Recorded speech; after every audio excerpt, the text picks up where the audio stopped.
കടലപ്രഥമൻ ഉണ്ടാക്കാൻ വേണ്ട ചേരുവകൾ: 250 ഗ്രാം കടലപ്പരിപ്പ്. ചില സ്ഥലങ്ങളിൽ ഇതിനെ പായസക്കടല എന്നും പറയാറുണ്ട്. ദാ ഈ ബൗൾ കണ്ടോ, നിങ്ങളെ കാണിക്കാൻ വേണ്ടി മാത്രം അലമാരയിൽ നിന്ന് എടുത്തതാ. മുന്തിരി, കിസ്മിസ്. ഈ കിസ്മിസ് വില കൂടുതലായതുകൊണ്ട് ഞാൻ കുറച്ചേ എടുത്തോളൂ. പിന്നെ വേണ്ടത് ഏലക്കയും ഒരു കഷ്ണം ചുക്കും. ചുക്കെന്ന് പറയുന്നത് ഗ്യാസിന് നല്ലതാണ്. ഈ കടലപ്രഥമൻ ചിലർക്ക് ഗ്യാസിൻ്റെ പ്രോബ്ലം ഉണ്ടാവും, അതിന് വേണ്ടിയാണ് ഒരു കഷ്ണം ചുക്കുണ്ട്. ഇത് രണ്ടും കൂടെ നല്ലതുപോലെ പൊടിച്ചെടുക്കണം. തേങ്ങാക്കൊത്ത്. ഇവിടെ പിള്ളേർക്ക് തേങ്ങാക്കൊത്ത് ഇഷ്ടമല്ല, വായിൽ തട്ടൊന്നും പറഞ്ഞാൽ തുപ്പിക്കളയും. പക്ഷേ ടേസ്റ്റിന് വേണ്ടി ഞാൻ ഉപയോഗിക്കാറുണ്ട്. 50 ഗ്രാം ചവ്വരി. 10 മിനിറ്റ് മുന്നേ ചവ്വരി കുതിരാൻ വെച്ചാൽ പെട്ടെന്ന് പായസം റെഡിയാക്കാൻ പറ്റും. 250 ഗ്രാം ശർക്കര. എനിക്ക് വെള്ള ശർക്കരയാണ് കിട്ടിയത്. ഇനി വേണ്ടത് 1-ാം പാലും 2-ാം പാലും.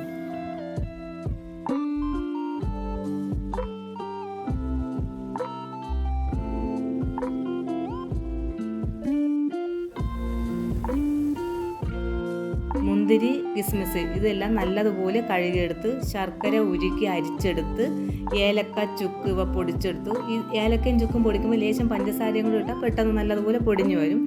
ചവ്വരി ഞാൻ കുതിരാൻ വെച്ചിരുന്നത് ചെറുതായി വേവിച്ചെടുത്തു, പെട്ടെന്ന് റെഡിയാക്കി കിട്ടാൻ വേണ്ടി. ഇതെല്ലാം റെഡിയാക്കി വെച്ചു. ഇനി നമുക്ക് നേരെ പാചകത്തിലേക്ക് പോവാം. മക്കളെ, കുക്കർ എടുക്കുക. അതിലേക്ക് 1 സ്പൂൺ നെയ്യ് ഒഴിക്കുക. അതിനുശേഷം കഴുകി വെച്ചിരിക്കുന്ന പരിപ്പ് അതിൽ തട്ടുക.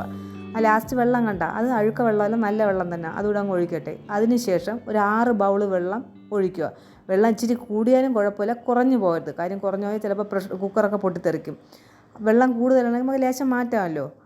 നല്ലതുപോലെ മൂടി വെച്ച് ഗ്യാസിൽ വയ്ക്കുക. 6 വിസിലാവുമ്പോൾ നിർത്തുക.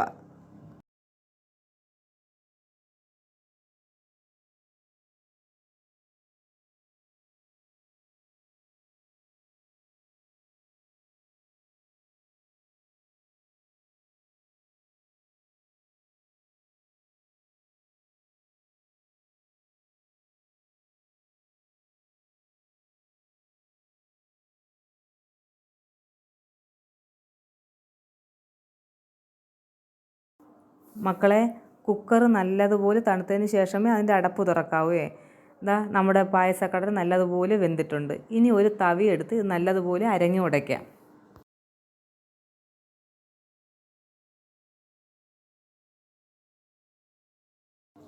ഇത്രയും അരങ്ങി ഉടയ്ക്കുന്നത് എന്തിനെന്നായിരിക്കും നിങ്ങൾ ചിന്തിക്കണത്. ഞാൻ പറഞ്ഞിട്ടില്ലേ എനിക്ക് 2 മക്കളുണ്ടെന്ന്. അവർക്ക് 2 പേർക്കും വായി തട്ടണ ഇഷ്ടമല്ല. അപ്പം നല്ലതുപോലെ അരങ്ങി ഉടച്ചാൽ മാത്രമേ അവർ പായസം കുടിക്കത്തുള്ളൂ. നിങ്ങൾക്ക് നിങ്ങളുടെ ഇഷ്ടത്തിനനുസരിച്ച് അരങ്ങി ഉടയ്ക്കാം. ഇത്തിരി കടലപ്രധാനമാകുമ്പോൾ ഇത്തിരി കടിച്ചൊക്കെയല്ലേ പായസം കുടിക്കാനുള്ള. പക്ഷേ ഇവിടെ എൻ്റെ മക്കൾക്ക് അതൊന്നും ഇഷ്ടമല്ല. ഇനി നമുക്കിത് അടുപ്പിലേക്ക് വയ്ക്കാം. 1 സ്പൂൺ നെയ്യ് ഒഴിച്ച് രണ്ടും കൂടെ നല്ലതുപോലെ വഴറ്റാം. അതിനുശേഷം നമ്മൾ ഉരുക്കി അരിച്ചു വെച്ചേക്കുന്ന ശർക്കര ഇതിൽ ഒഴിച്ച് ശർക്കരയും കടലയും കൂടെ നല്ലതുപോലെ ഇളക്കലോടെ ഇളക്കാം.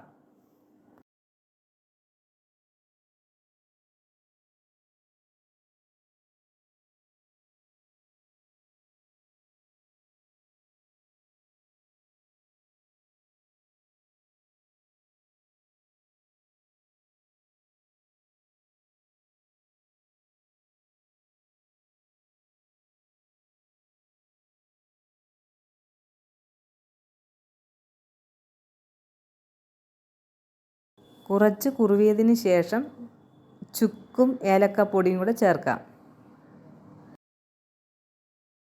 മക്കളെ, നല്ല മണം വരുന്നുണ്ട്. ഇനി നമുക്ക് വേവിച്ച് വെച്ചേക്കുന്ന ചവ്വരിയും കൂടെ ഇതിൽ ചേർത്ത് നല്ലതുപോലെ വഴറ്റാം. ഇത് ഒരുവിധം കുറുവി വരുമ്പോൾ നമുക്ക് 2-ാം പാൽ ചേർത്ത് കൊടുക്കാം. ഞാൻ സാധാരണ 3-ാം പാൽ വരെയാണ് എടുക്കുന്നത്. പക്ഷേ ഇപ്പോൾ ഞാൻ 2 പാലേ എടുത്തിട്ടുള്ളൂ. അതുകൊണ്ട് നമുക്ക് 2-ാം പാൽ ചേർത്ത് നല്ലതുപോലെ ഇളക്കി കൊടുക്കാം.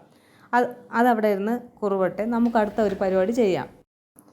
ഒരു ചീനിച്ചട്ടി എടുക്കുക. അതിൽ 2 സ്പൂൺ നെയ്യ് ഒഴിച്ച് നെയ്യ് ചൂടായി വരുമ്പോഴത്തേക്ക് നമ്മളുടെ ഈ തേങ്ങാക്കൊത്ത് അതിൽ തട്ടണം. അത് ചെറുതായിട്ടൊന്ന് ബ്രൗൺ കളറായി വരുമ്പോഴത്തേക്ക് ഈ കിസ്മിസും തട്ടണം.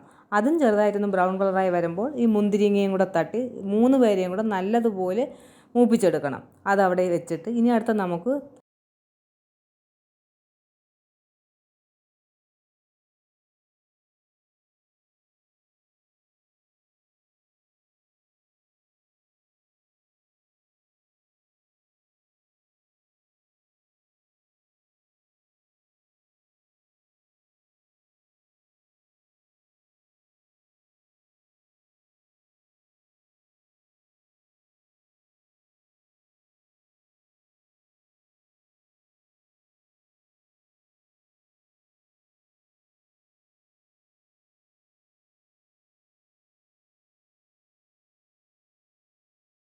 ഒന്നാം പാൽ ചേർക്കാൻ നമ്മൾ ചേർത്തില്ലല്ലോ, ഇനി അത് നമുക്ക് ചേർക്കാം.